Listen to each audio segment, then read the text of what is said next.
Good afternoon, everyone. Welcome. Thanks for coming out. My name is Tom Landy. I'm the director of the McFarland Center for Religion, Ethics, and Culture here at the college, and this is our home, Ream Library. If you're a first-year student, you can see we have a nice new home, or nice home. We've had this for 20 years, so probably for as long as most of you first-year students have been alive. But it's nice to be back here and to welcome everyone. The McFarland Center sponsors a range of conferences, lectures, special events that examine questions of meaning, morality, and mutual obligation across the various disciplines that we host at Holy Cross. Today we have the opportunity to talk about a really great collaboration that's happened here at Holy Cross, and I hope all of you will be at the concert tonight at the Pryor Center. My job is mostly to introduce our friends who are here, Professor Lynn Kramer, who's going to moderate the event, Professor Matthew Jaskot, who is our composer, Professor Susan Elizabeth Sweeney, who is our poet, and she did the poetry that you transformed. And then the Gregorys, Eric and Grace Gregory, whose book is the basis of this, about their experience, their really powerful experience with their son's death and after, and the connections that it made. And we've been interested in both that story and in really the ethical process of what do you do when you take someone's story and you turn it into art and you change it. And at a few different stages along the way, that's really happened. So we see an ethical question that's part of that and a chance to be part of the great collaboration. So I turn that over to Lynn. Well, I'm Lynn Kramer, and I'm in the Department of Theater and Dance. And I'm going to turn it over to Matt, because Matt is very close with the Gregorys and has known the family for an extended period of time. So I thought you might introduce them. Sure. Tom did a great job to start, but I will happily introduce. We're so lucky to have Eric and Grace here out from Arizona to participate in this panel and to attend the concert tonight. Eric, as was mentioned, wrote the memoir, All My Tomorrows, a story of tragedy, transplant, and hope. And I got to know Eric when I was living in Maryland through mutual friends, playing kind of in a band with some mutual friends, and one of their sons kind of was tagged along with us a little bit. So I've known Eric for about 10, 12 years now, but now you're teaching at Brophy High School, that's correct? Brophy College Prep. Brophy College Prep out in Arizona. And Grace has been a nurse for 16 years, yeah. And I think, is that we're so happy to have you here. I don't want to take too much time with introductions. I think we have a lot of material to get, so we're so happy to have you here. Thank you. Thanks. And It's wonderful to be. Yeah, yes. We're really delighted to have you here. When the piece first was getting developed, which was now 3 years ago, I was fortunate enough to get a copy or to hear about it from Matt, and so I was able to read a copy of All My Tomorrows then, and then also to listen to the first iteration of the song cycle, which tonight is going to be much more developed. So we're really excited to have you here and have you listen to that music and hear those poems being set. So my first question is, Eric writes very early on in the memoir, quote, the tragedy brings people into our lives who would not otherwise have been there. Those people are the vehicle of our healing and redemption. So I was wondering if you'd be willing to sort of share the challenges and the rewards of writing All My Tomorrows, and how hard or easy was it to reach out to people that maybe you didn't know very well, to get some of these backstories that you weave into the memoir? Certainly. You lose a child, and Christopher was a freshman in college, right? And so you lose a child, and it leaves this big hole in your soul, in your heart, and you're desperately searching for any trace of their existence.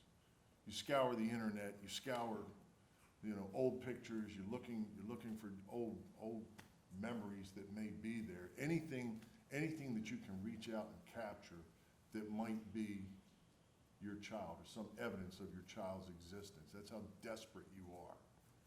And then 3 months after Christopher died, and we get this letter from Jorge Bacardi, and he's mentioning him, he's speaking of him as, first of all, we didn't even know for 9 months. Who's one of the recipients. Right, that he is the recipient of Christopher's lungs. And that letter, we were in a very dark place, really, a downhill spiral, and this letter, evidence of this letter comes in, and it's beautiful, and it's magic, and it's like a parachute opens up and stops your free fall. And all of a sudden, it's like, wait, there's something there. It's like you're in a room that's pitch black. And suddenly there's just a little pinhole of light. And it's anything.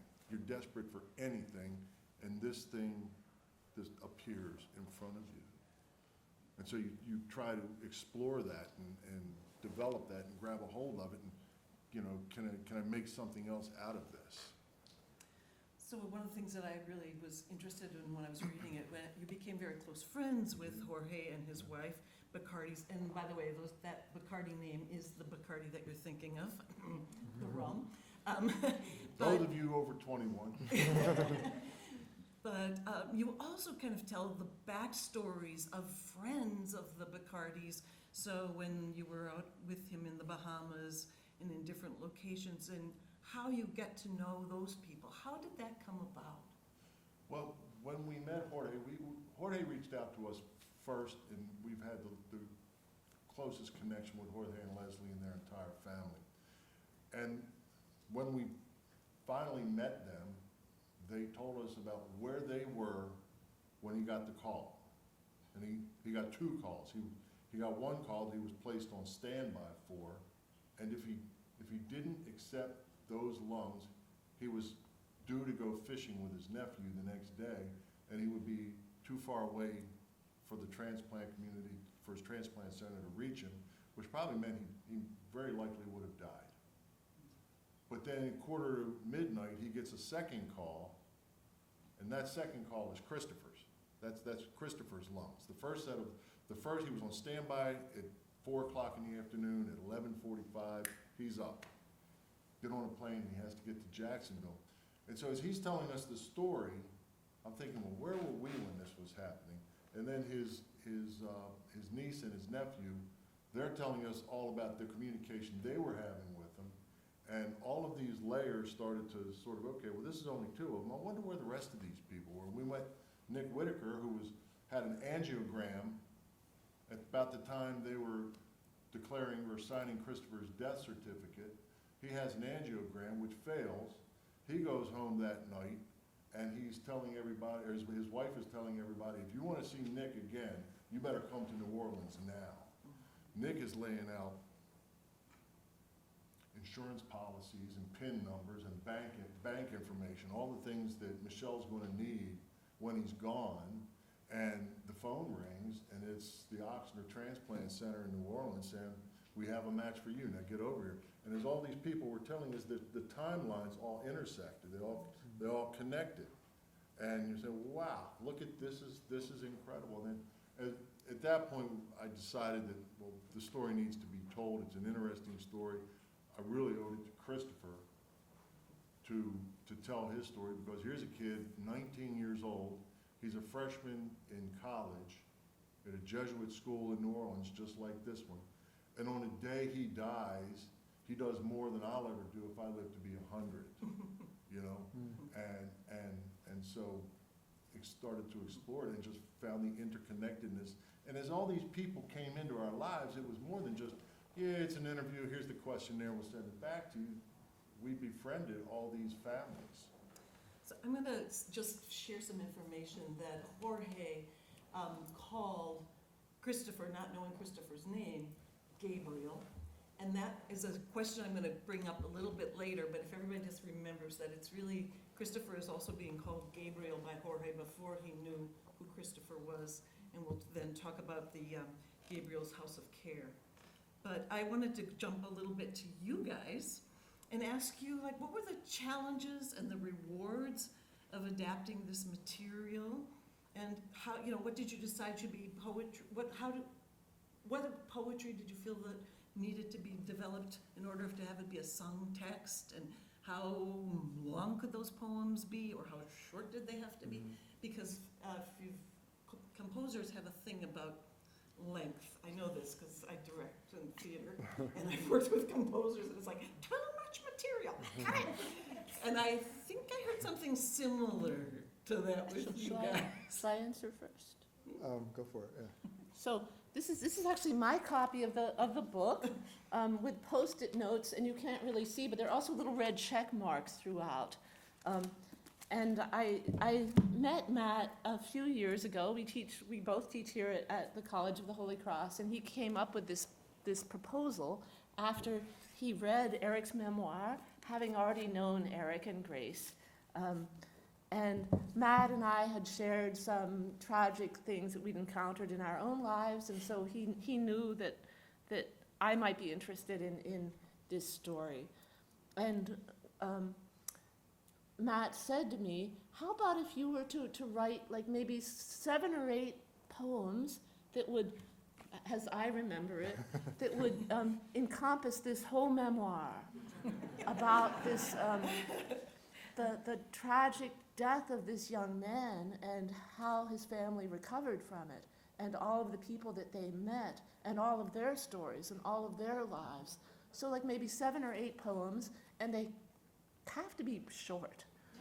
So that was sort of the challenge as I experienced it. And since then, Matt has said to me, I didn't think it was that much of a challenge, and I welcome the challenge. As a poet, I've always, as I think most poets do, I've mostly written poems about myself and my own experience. And I had started to write what are called persona poems when you're writing sort of about a character. But to write a series of what, for a while it was 9 poems, then it became 10 poems because we split one poem in half.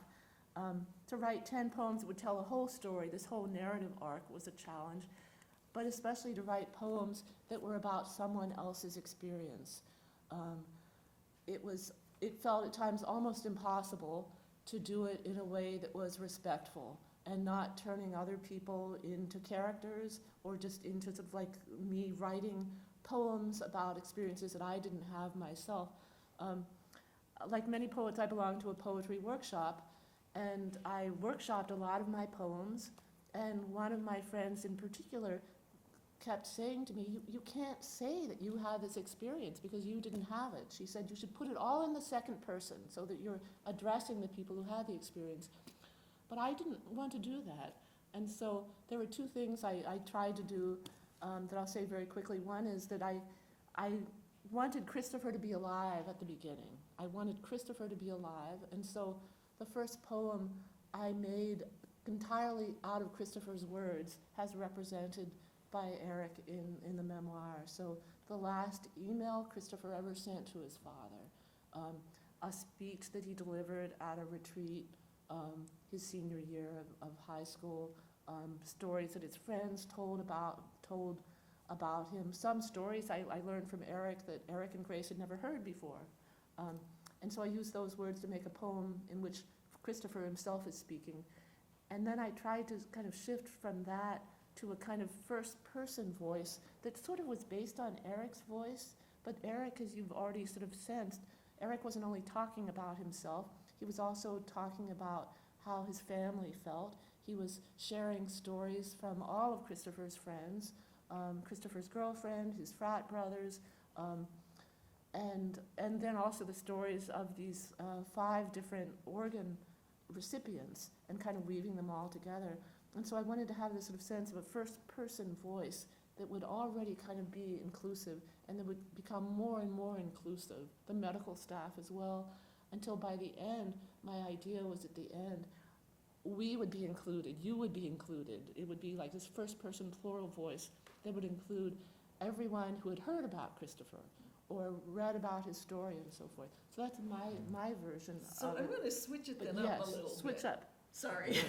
But one of the things I know that you were interested in is sort of this how we perceive time in hardship and grief, and how Yeah. there are poems that are sung texts, and then there are also instrumental pieces. And I thought maybe, Matt, you could talk a little bit about how the New Orleans jazz piece comes into it, and how the setting of time, Yeah. and, Yeah, so it's been one of the things that's been interesting to me as a composer is musical time, and how you could kind of make it simultaneously stand still, but also be active in some way, in different ways. And, not to go into the different ways, but just that as humans, we perceive time depending on what circumstances we're going through at the moment. And so for someone who's rushing to get to work or sometimes flying by, for someone who's sitting on the couch and staring at the wall or something like that, time might be standing still, but that's happening at the same time. So I was interested in kind of connecting the idea of musical time with our just perception of time as people in some of my musical works. And it actually started a few years, in 2014, my wife and I had a stillborn child. I remember being in the hospital, looking out the window in Boston, and just our world had kind of stopped, and everyone else just rushing around, and it's at the same time. So it took me a number of years, but I wanted to create some music that inspired by our own experience, and actually that was one of Beth and I's first collaborations, was at a concert where I took some Emily Dickinson texts that I connected to Tracy and my experience. So anyway, the fascination with time really stood out in a moment in the memoir when they were performing a 6-minute apnea test to prove that Christopher's death. And Eric mentions different perspectives in the room. Time was flying by, but it was also going by quite slowly at the same time. So it's a really powerful moment in the memoir. And it was one of the initial ideas I had musically once we discussed the possibility of creating this, was trying to represent that moment, and as an instrumental piece, which a moment that I didn't think required text or didn't. And so, and I'm going to come maybe back to the full question in a second, but just to get to your point about the challenges, my first challenge was, it's funny how fate works. I don't know if you remember this, Eric, but it was probably about 2018 or something. I was down in Maryland at the Abdo's house. I was rehearsing some music for a different concert, and you happened to be there shortly after the book was published. So a lot of the conversation was with the Abdos and yourself was about the book, and I hadn't known of it at the time, and I thought I'll pick this up, and I want to read this at some point. But had our paths not had crossed that night, I don't know if this would have happened. This whole collaboration and piece of music. But so that was one thing, but the challenge is just like of putting something together like this is, for me, it was how do I ask them the question of whether I could work on their, a piece of music inspired by their book about a really, really personal experience. And I read the memoir in about 3 nights, and I remember I was in Saratoga with my wife, and I was up till 3 a.m. finishing it because it really resonated with me.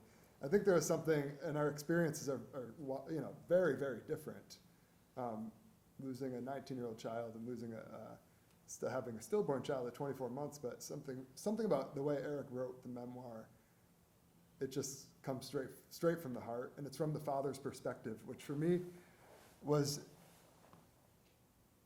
interesting because I feel like, I don't know, I feel like the father's perspective isn't as present, as out there, right? So about situations like this. So, but then the challenge was, how do I ask him about this? And I read it shortly before we saw each other at Kevin Abdo's wedding, a mutual friend's wedding. Right.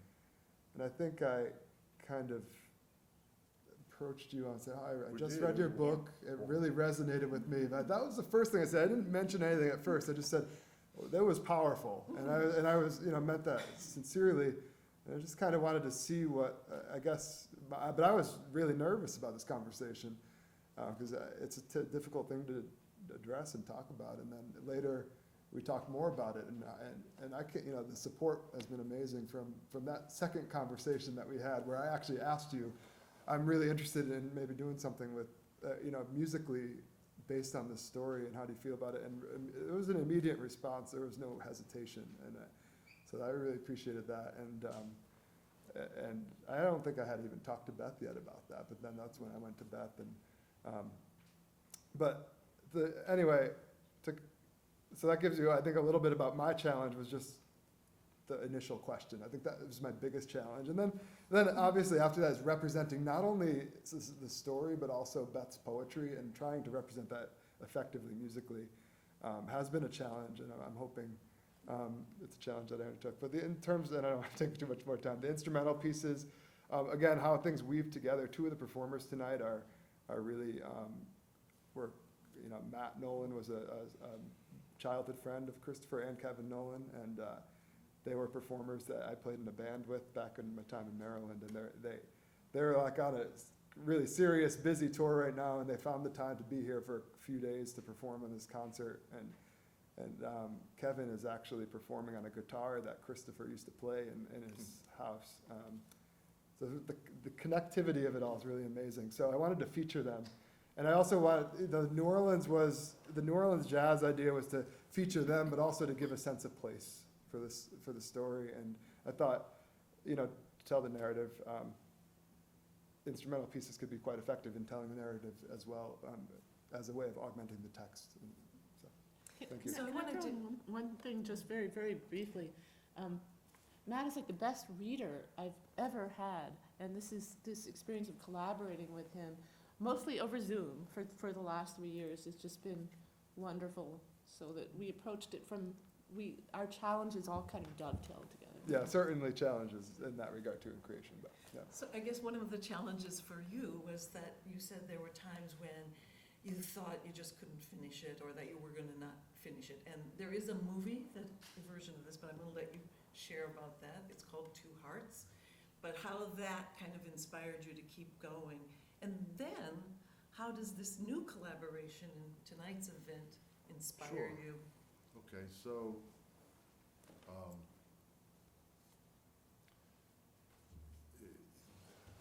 I started to write the book. I started to collect the information and reach out to people and read and get their stories and develop the friendships and try to first of all, it's not my story, it's Christopher's story.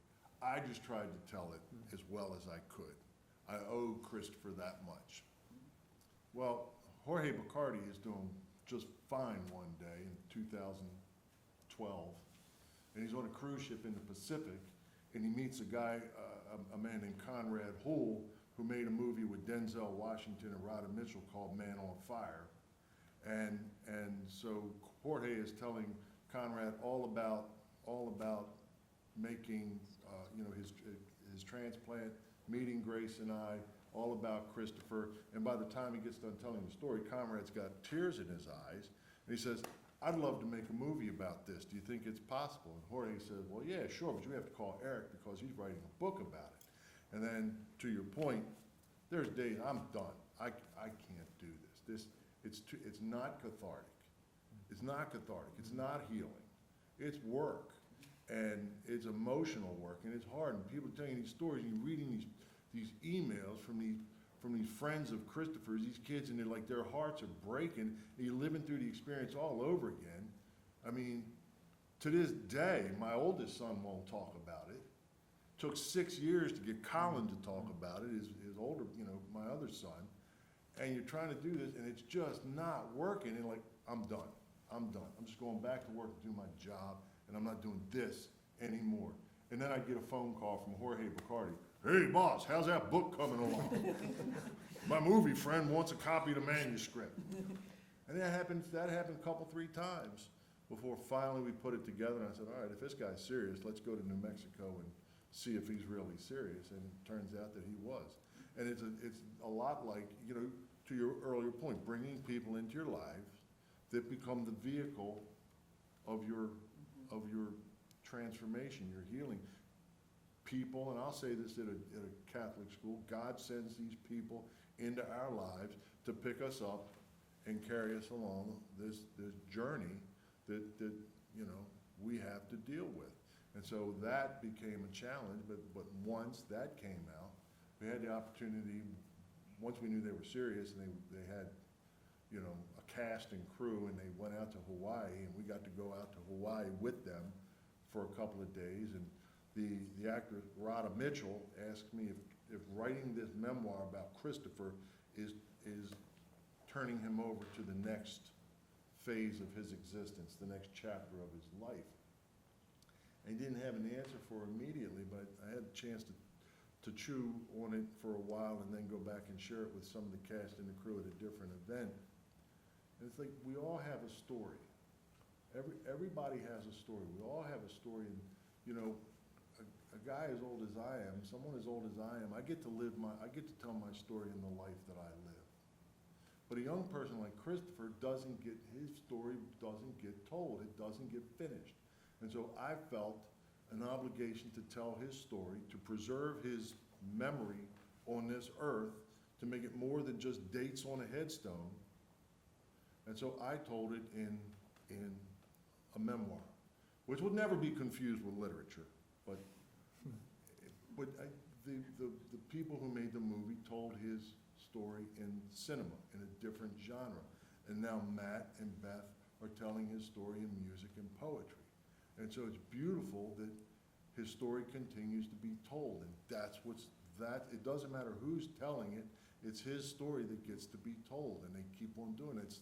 And so this beautiful thing, this great beauty continues to emerge out of this tragic 6 minutes in a hospital room. Grace, could you tell us a little bit about how you felt about this process? And I'm sure you were watching him struggle with trying to get this finished. And so what was your take on it? So it was a lot of work. Eric did a lot of investigation, called doctors. He would send me pictures of him in the operating room, and it was hard to watch. It was hard to watch him work through this because I was like, good luck. I mean, of course, I was supporting him, but there was a lot of things I couldn't help him with. You know, this is his thoughts on Christopher, and he was the one contacting the friends, and he was the one contacting the doctors, and so it was a journey. I'll say that now. And when he did get very discouraged, it was just kind of propping him up and, you know, let me read what you got. Or I had never read the whole manuscript until the book was published. Oh. So when he was traveling for work and the books were delivered to our house, I'm like, can I? Because he's really funny about his mail. Like, you can't open my mail. And it was addressed to him. So he let me, you know, sure, go ahead. So I spent that night just reading the story. And it was pretty amazing that he put his words down on paper, and that it was very heartfelt. So you've talked a little bit about how John and Colin, your two other sons, were maybe not fully supportive of this idea, and I was just wondering, how did you negotiate that as a family? With great difficulty and hurt feelings. And eventually people just reckon, you know, I should have done a better job telling people, keeping them up, keeping people in the boat, keeping them abreast of progress. I thought I did. I obviously didn't do it well enough. It took 6 years after Christopher died before Colin shared his recollections. Like I said, to this day, Chris died 15 years ago. John still doesn't talk about it with us at all. I think there was some hurt feelings along the way that were 100% my fault. And but I think Colin's come to be a little more, because they got to meet some of these people. Colin spent time with the Bacardis, and Colin spent time with Nick Whitaker, and so they've had an opportunity to meet these people. And Grace got to tag along when some of the research trips took us to, you know, Puerto Rico, New Orleans, the Bahamas, wherever, and so it was, you know, you got to grow from the friendships. You got the gift of the friendships, and some of the other people that we met, she got to hear some of these stories firsthand, and feel the gratitude and feel the love that these individuals feel for our son and for our family, and how grateful they are. And that is a gift that is, kind of makes all the hard parts worthwhile, I think. Thanks for sharing that. Yeah.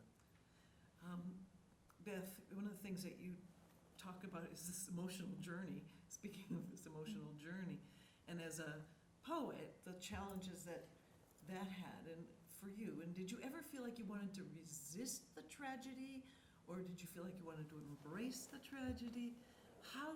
What was your own emotional journey working on this material?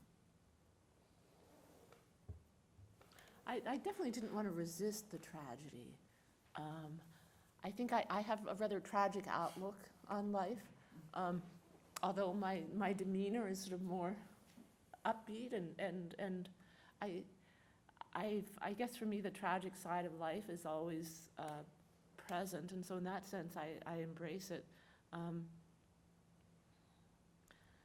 I want to kind of respond a little bit to what Eric just said as sort of part of my answer. I feel like in my own poems, like the poems that I wrote about my own experiences, I'm the youngest person in my family by many years, and I sort of grew up being surrounded by stories about people who were much older than I was, or people who had already died, and somehow when I became a poet, or as I started writing poetry, I guess maybe that's what I should say, somehow I just sort of had this sense that there were all these stories that were not told, or that they were told but they didn't go anywhere, but I heard them, and so I wrote poems about them. And so I sort of identify with Eric a little bit, and that I feel like when there is a tragedy, we sort of respond to things in different ways. And I know that part of my response to a tragedy is very much like Eric's. I want to sort of document it. I want to talk about it. I want to tell stories about it. I want to use my words to make sure that the person was not forgotten. And so I think I really empathize with you and sympathize with you, because I feel like in my family, I just sort of took on the role. I'm the person who tells the stories, and they're the painful stories. And sometimes I've changed names. So I've poems that refer to aunts and uncles with different names. But in terms of the emotions, one of the things that I tried very hard to do, and this is sort of part of my challenge from Matt, which I did embrace, that Matt said not only should the poems be short, but they should have different tones and different styles. And so I tried to do that. And I must say that Eric's memoir, I mean, we've talked about the kind of hurt part of it, but Christopher, as you get to know him in this memoir, Christopher was a very joyful, playful, humorous, kind of goofy guy. He had millions of friends, and his friends all had these stories about practical jokes he had played on them. He was a wonderful person. He had many, many friends, and so the story of Christopher's death has sadness in it, but the story of Christopher himself, and I was telling Eric and Grace this earlier, I didn't meet Christopher, but it's I feel like I know him, and he's a wonderful person. So in that sense, it was very easy to convey this kind of joie de vivre that comes across from Christopher, and then this sense of, despite the tragedy, of there being connections. And as Eric said, Christopher is still there. People are talking about him. People, his name, his story. He's still kind of continuing in that way. So I'm trying to resist putting my own opinion in things, but one of the things is that when you go on the vacation for the Easter break and you go to Arizona, right? And I mean, there's two things. One is that repetition of plane tickets are cheap. And I love that use of repetition in the opening, and I kept thinking, where is this headed, right? And then they're sitting at Grace's sister's house, and they are pulling out their driver's license, and you see that Christopher has become a donor. And his line about who wouldn't want this body, I think is so telling of sort of the energy and character of him. And you have put that right into a poem, if I recall, right? Yeah. Yeah, the first poem is called This Body, and I sort of, I use some of that imagery of sort of like referring to the body and imagining your body becoming someone else's body, because that's what actually happened. Mhm. So I was wondering about your titles. If you could talk about a little bit how you came up with the title for the memoir and how you guys came up with the title for the song cycle. That was easy. Me and Bobby McGee, I credit that to Chris Christopherson. In the second verse, there's the line, I'd trade all my tomorrows for a single yesterday. I would. I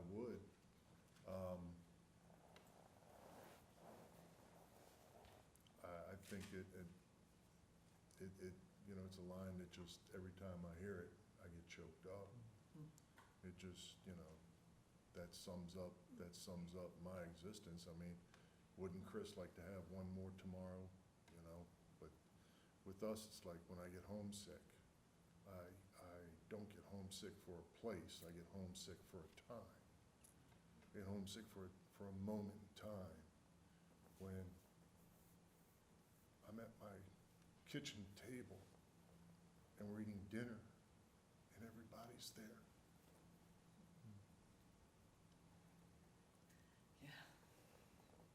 And I think that comes across in the memoir in numerous places. I have to say, when I was reading the memoir, there were these times when I would just feel like I feel at this moment in time. And Jorge or Nick or any of these guys that would say, any of the people who received any of the gifts from Christopher, they would say they owe him all their tomorrows. Mhm. They've acknowledged that, countless times. I mean, one of the other things that you say very early on in the memoir is, that there's no word in the English language for the loss of a child, right? Yeah. So you have widow and widower, or you have spouse, for that, or widow and widowers for if you lose your spouse, or you have lose your parent, you You're have an the orphan. Right. But there's no word for losing a child. If there is, I don't know what it is, but no, they don't, I think what I try to say, they don't have a word for it. It's so bad, nobody's come up with a word for how bad it is. It's like the old universe gets turned upside down inside out. You know that. You know that. Yeah, and that's what, I mean, when reading your book, a lot of the statements you made, there are many others that just directly, same exact thought that I've had. Right. So, and that's what drew me, a lot to the book, the memoir itself. And I think just to speak a little bit about what Beth was talking about of representing Christopher's personality as well, and not just the tragic part of it. And I think that speaks back to your question about why these New Orleans jazz pieces, why these different kind of uplifting sounding pieces. And I think that's we wanted to, as represented in the memoir, try to, speak to, this is a tragic situation, but, try to highlight the beautiful person that Christopher was, and the beautiful aftermath of your connections and all of the people that, the widening circle of people that have been affected by the tragic loss, but also his gift. And I think we've tried our best to get that across both in poems and in music. And I think one thing, I mean, I remember having a feeling in about June was when I finally finished the piece, and all of a sudden it hit me. I was like, I hope this works. I hope it's effective, because it's, you kind of work on it in stages, and I'm hoping to do, like I said, justice to Beth's poems, but to me, and this is no offense to you, Beth, but the more important, I wanted to do justice, and we've talked about this too, to do justice to, I don't know if that's the right phrase, but to Christopher's life and the tragic experience, but also the widening circle that came into your lives, and then also, I think we might talk about the Gabriel House of Care, and about all of the people who are affected by that, who you may or may not know. It's just an amazing, and that's one of the things we've talked about in the poems and the music, is how can we create that sense of, starting here and getting here, and which is such an important theme, I think, in how you tell the story in the memoir as well. But you also mentioned in one of our little pre-meetings about talking about the fun and the playfulness Yeah. of the Gregory family. Oh, yeah, the whole family. So, And the story about being at the airport. oh, yeah, so that was one, I think, so I had Colin was the first Gregory I knew, and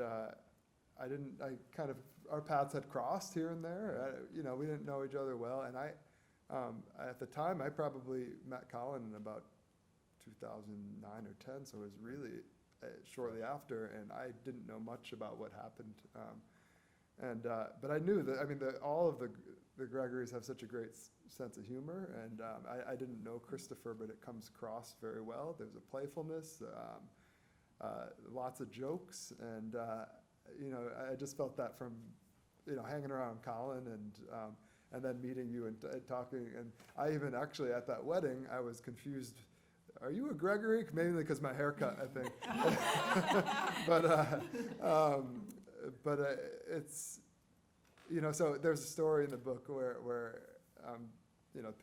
Eric and Grace are picking up the kids at the airport, and Eric keeps creeping forward. And I've done this with my friends, my friend's in the car, and he's about to get in the door, and I pull forward a little bit, and it just made me laugh thinking about it. But yeah, and it was also kind of at that point in the memoir, it's like, well, what the perspective of time and where is that story placed isn't really clear when we're thinking about what am I reading about. So I actually love that part of it, is it's just a story, and that's what we've tried to capture that both in the music and the poems, that there's it's kind of a skewed perspective of looking back in the mirror, right? And that has a huge. It captures how we look back at things that, even if they happened however many years ago, it's like it was yesterday. And I've often said that, when Trace and I went through what we did, grief is, recovering from grief is not linear, right? It's a roller coaster. So. And that's why there's the rearview mirror on the Yeah. poster, right? Yeah. So that's a reference to that Yeah, part. can I say something about that in Sure. kind of like answering your earlier Okay. question too? So the second poem is a poem called Rear View that describes this scene in which Eric and Grace are driving past their sons and honking the horn and slowing down and speeding up while the sons run after with their luggage. And they're looking in the rearview mirror, they can see them. And then that sort of becomes, it kind of morphs into an image of Christopher's face in a picture frame.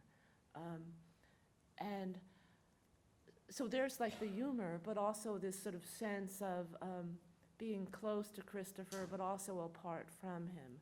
And that's what we wanted to have at the end as well, so that Matt referred to the widening circle. And so the last poem is a poem called The Wellspring.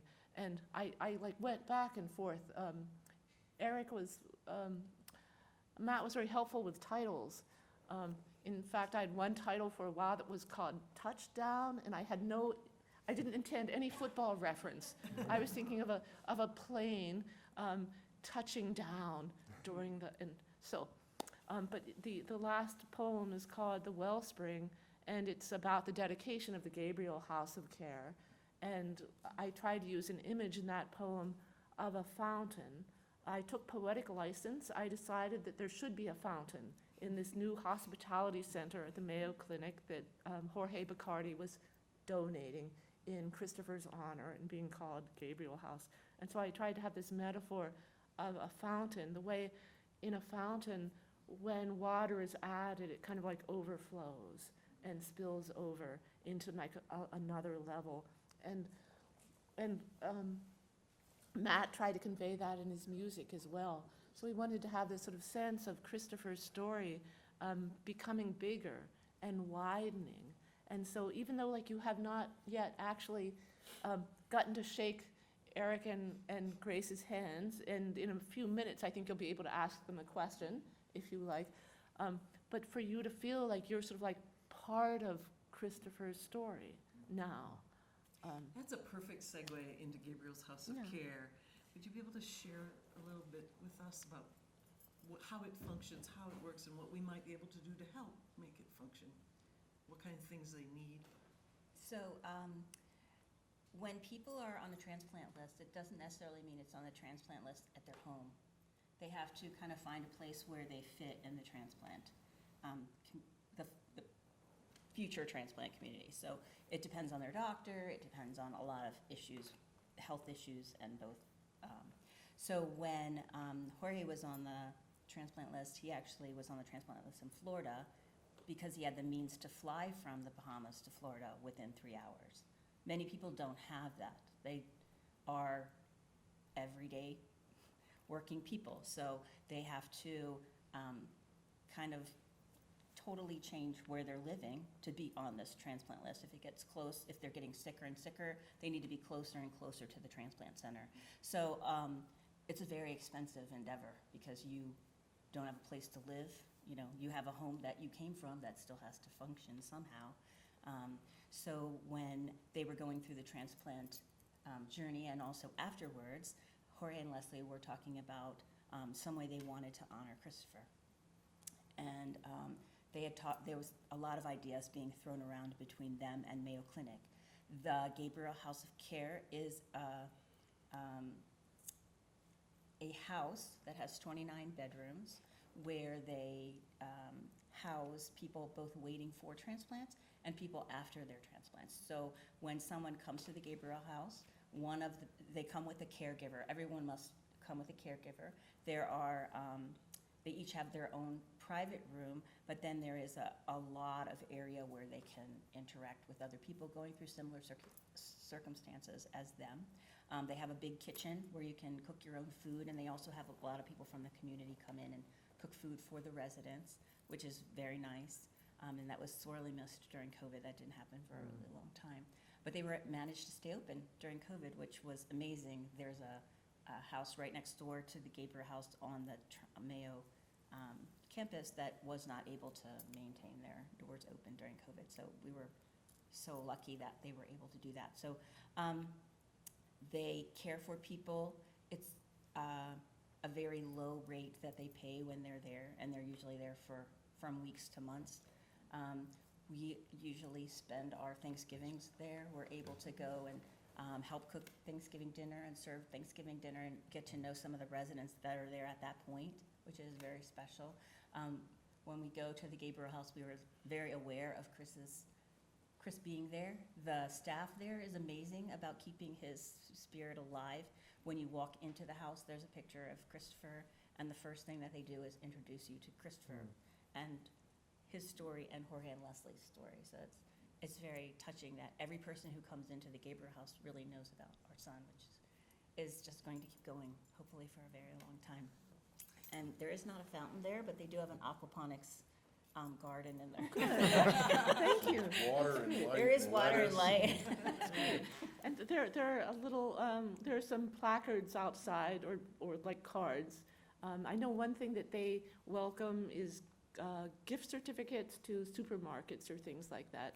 But maybe now we should either have one more I question have or else one more open to question, questions. and then I would like to take and open it up to our guests here.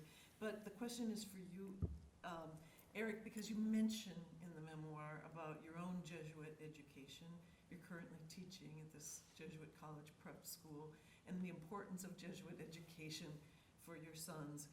And it just seemed fitting that here we are at Holy Cross, that we should talk about that maybe a little A bit. lot of Jesuit connections here. No, Chris and Colin are products of Gonzaga, no, I'm sorry, the two older boys, John and Colin, are products of Gonzaga College in D.C., Gonzaga High School in D.C. Christopher and Colin went to Loyola, New Orleans for their undergrad. That's where Christopher was when he died. And if Chris isn't in New Orleans, now I wanted Chris to go to a Jesuit school, and Chris wanted to go to Gonzaga in D.C., but he couldn't get in. He didn't get in his freshman year, his sophomore year, or his junior year. And he applied to his sophomore and his junior year. He didn't even tell us. And then he gets into Loyola, New Orleans. Like, I wanted that connection, that all that network that you folks, we all share. But even more than that, I teach a class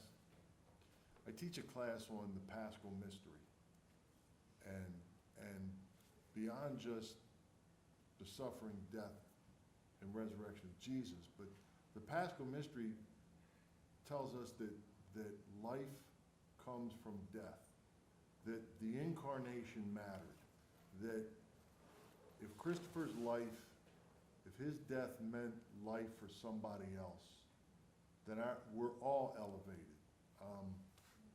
Dean Brackley, one of the Jesuits who went to El Salvador after the martyrdom in 1989 of the 6 Jesuits down there, said whatever humanizes people divinizes them, and that the incarnation mattered, and that's the biggest thing I got out of a Jesuit education, and I see it played out. That Christopher's life meant, or Christopher's life, yeah, and his death meant life for 5 other people. You know, for Jorge, Xavier, Nick, Carolyn, and Mac, it meant vision for others, and the ripple effect just continues. The ripple effect just continues, not just in the lives that they shared and the awareness of saving other people's lives through that story, but the great beauty that emerges from that horrible, that continues to emerge from that horrible event, and what inspiration that will have for other people that will hear that, will experience that story and say, wait a minute, yeah, maybe I can do something similar, maybe I can do something good for somebody. I think the thing I learned in all of it is that, you know, little acts of kindness when witnessed by other people lead to further acts of kindness, and I think that's the result of that's what I got out of a Jesuit education for my own self, and that what I try to teach my students out at Brophy. Wonderful. So I think we should open it up to the floor here, and if you have questions that you might like to ask. I'm sorry I jumped up, but I've got to tell you why I've been sitting here just barely holding the tears back. I'm not sure that I will. My name is Bill Clark. I'm a Jesuit priest, and I teach here in the Religious Studies Department. 7 years ago, I had a heart transplant, and that is why I'm still here in the Jesuit community and teaching in religious studies. And I have never, I have tremendous gratitude, and I pray for my donor and his family, her family, regularly, but I don't know who that person was. I never reached out to find out. And you're making me really regret that decision. It's never too late. That's what, Too late. I was gonna follow this up with the question. That was the question. Is it too late? No. No. No. Never. All right. Okay, I've got my work for him. We've been very fortunate So- to be in touch with a lot of people who have received transplants Mhm. and transplant families. They'd be more than happy to hear from you. Yeah. And there's resources available for helping you write that letter. Mhm. Mhm. There's plenty of resources, your local organ procurement organization, probably the website, Yeah. or, you know, Mhm. talk, there's support groups, and they'd be Yeah. happy.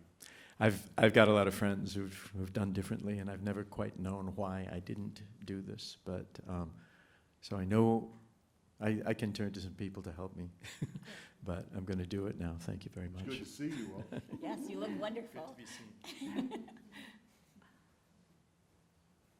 Okay, a very different sort of question. I myself am an organ donor. Every time I have the opportunity, when I have a new driver's license, of course I check that. And I get it totally about the very positive aspects of thinking about organ donation in terms of some sort of a continuation of a wonderful person's life. So I'm on board for that. But there are people in America, and certainly overseas, who, after their death, do not want to donate parts of their body, often for religious reasons, not Catholic religious reasons. It kind of goes in this direction, but reasons that are quite valid within their own cultural universe. And I think there's a danger in this kind of rhetoric and art performance, art production, in unfairly characterizing people who elect not to be a donor as somehow selfish people. Somehow we're the good people who want to, donate and help families imagine that their loved one is going on in some way. But I think we need to be more open-minded and more generous with people who purposely do not want to be organ donors. I wonder what you think about that kind of contrarian reaction to this. I will kind of respond a little bit to that, if I may, because I spend a lot of time in Indonesia, in the Hindu community, in Bali, and have had this conversation with friends, especially those people who come here to actually teach at the college in our gamelan and Balinese dance program. And they'll often, for religious reasons, they really cannot be organ donors because, it's about reincarnation and coming back, and you need all the parts, right? But they always say to me, I think this is such a great thing, and I wish I could do it, but I just can't for my belief. But I don't think there was ever any sense of good or bad associated with it. I'm thinking more in the American context. Yeah, that and I mean, people my don't check it badly. the impetus behind me wanting to tell this story in music was really, I think, thinking about the wider connections that were the result of the organ donation, and but not to portray anything in a negative light otherwise about what people's decisions might be, but just this is, there's something to me about the connectivity of how we are connected to people and how it happens that is really amazing and interesting. I mean, I think you get that in that perspective in how Eric created the memoir too, by telling everyone's story. And I think it comes down to storytelling, like Eric was talking about. I think my intent was not to by any means look down upon a contrarian view, but just to tell the story that is filled with positivity in how people are connected because of this act, this particular specific gift that Christopher gave. So I think that's where at least I can't speak for everyone up here, but that's kind of where I was at. I just think the idea of as humans we're connected, right, and how it happens is amazing. It's a great question. Yeah, I respect the question, but that's kind of where I was coming from in wanting to create a piece of art. Because when I was reading Eric's book too, I felt, and I knew Eric, but at that point I didn't know Eric that well at that point. I felt immediately connected to him because what I've gone through, which didn't have anything to do with transplant at all. So I felt a connection with him as I was reading the words, and I felt a connection to Christopher, and as described, and as Christopher is portrayed in Eric's book. So that's where I was coming from, at least. It wasn't by any means to create any, negative reaction from people who might have a different, opposing. In many parts of the world, you're a presumed donor. In Europe, you're largely a presumed donor. In the United States, you opt out. And in the United States, you have to opt in. You have to, it's an affirmative act on your part to be an organ. Now they may ask, if you haven't made a decision or let your wishes be known, they may go to your next of kin and ask them, but it's generally gets a little complicated ethically. I can say that medical ethics panels at hospitals around the country are robust. I've never considered it a zero-sum game. In fact, Christopher's donor, or Christopher's heart recipient, was a 65-year-old black man. And I've always said that, to Matt's point about connectivity, if the heart of a 19-year-old white boy beating in the chest of a 65-year-old black man doesn't give you hope, I don't know what hope is, folks. Thank you. Everyone is saying thank you for you. You spoke of connectivity and also art, and I have to say the conversation made me think about a moment in reading, I wasn't prepared for it, Harriet Beecher Stowe. And when Eliza escapes through the rain and the snow and the wet, and she is taken in by the Quaker woman, of course her little boy needs clothes, he's so cold. And of course, the mother opens up a drawer, and of course, there she has a child's clothes. And very quickly, in a very short sentences, Stowe says, "Happy the woman who doesn't have a drawer like that." And she spoke from her own experience, certainly.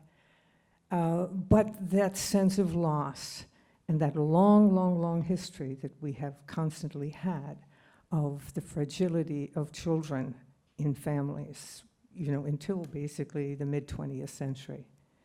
So you've brought that sense of loss, but added this sense of hope that is just absolutely wonderful. And once again, literature, art, is allowing that to be shared for other people. So we're very grateful.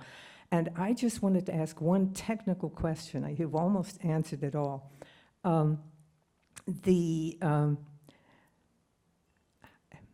Can anyone who receives an organ find out who gave it? I mean, is this is this just open information that someone can use? So it would be very interesting because this was on the table. Thank you. There are 58 organ procurement organizations, and each one of them does it differently. I can tell you that our communication with the Bacardis, because they were in Florida, they went through Northeast Florida, and they went through Louisiana. Louisiana has none. They will connect, they will typically pass a donor and a recipient information, and if you want it, they'll just reach out. We know who it is. Do you want it? If they say yes, they will. The letter we got from Jorge Bacardi had been redacted heavily, and it took me 9 months to figure it out that he referred to Gabriel anyway. That was a whole nother story. So I'm looking at our time. I know, is there a student that would like to ask a question? To not take life for granted, because it's easy to do that when you're young, I think. And so just remembering that, especially in college and when everything goes so fast, and just to take things slower and appreciate things more. So thank you for sharing this, for that. Thank you. Thank you. Anybody else? Yeah. I just remember, when I was registering for my license, that was one of the things, and I was doing this all over COVID, so it was something that I selected online, do you want to be an organ donor? And I remember when I was doing it, I went to my mom and I was like, this is kind of a morbid decision to make, but deep down I was I really, it's important to me, because if God forbid something happens, I want to be someone's second chance. And she was like, I don't like want to have to think about like something happening to my baby, but like I want someone else's child to have a second chance, or someone else's mother or father or uncle or sister, whoever it might be. So if we have one more question, yeah, great. I don't so much have a question, but more of a comment in response to you. But I also was registering for my license a couple years ago, and I did it at like a AAA back home. And on like the screen, it was like, "Do you want to be an organ donor?" And my dad told me not to click it because he said I asked him and I was like, "Well, can I do this?" And because he had to be there with me, and he said, "No, don't do it. They're not going to save you. If God forbid something happens, they're not going to try as hard to save you." But I disagreed completely. I was like, "That's not true. I think they've all taken some sort of oath to save you, even if you are an organ donor." So I did end up getting my license by myself, and I had to have someone over the age of 18 to sign it. So I still haven't become an organ donor, but I'm planning on it. And I think That became the secondary focus of the book as I was interviewing doctors and nurses to dispel the mythology that they won't save you.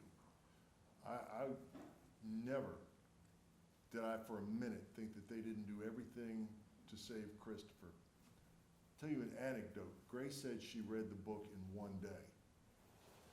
Another person who read the book in one day was a transplant physician, Dr. John Odell, who figures in the book. He flew to New Orleans, performed the surgery that removed Christopher's lungs and took them back to Jacksonville. And the reason he read the book in one day is not because he was in it, not because it was his case. He goes, "I've never talked to a transplant donor before." The firewall between the donor community and the recipient community is so strong that these doctors don't know the recipients. We talked to so many doctors Dr. Ventura in New Orleans, they'd never met a donor parent before, and they've been practicing surgery for 30 years, and they'd never been there so the opportunity for someone to be denied treatment just doesn't exist. And there's so many checks and balances, there's so many safety checks and all that was a big part of the mythology that I really had felt to address, that they just don't do it. They just don't. They will save you. They will save the life they can. Which is why Jorge Bacardi got 2 transplants. He got 2 calls. So I'm kind of mindful of the time, but I wanted to thank you so much for coming and being with us and helping to share this story that's inspired this work. I hope everybody will be able to come to the Luth Performance Center tonight up in the PAC so we can watch it. It's at 7 o'clock. I just am very grateful to you and grateful to all of you for spending your time here with us this afternoon. It's really been touching. Thank you so much. Thank you all, too. Thank you, Lynn. Thank you, Lynn.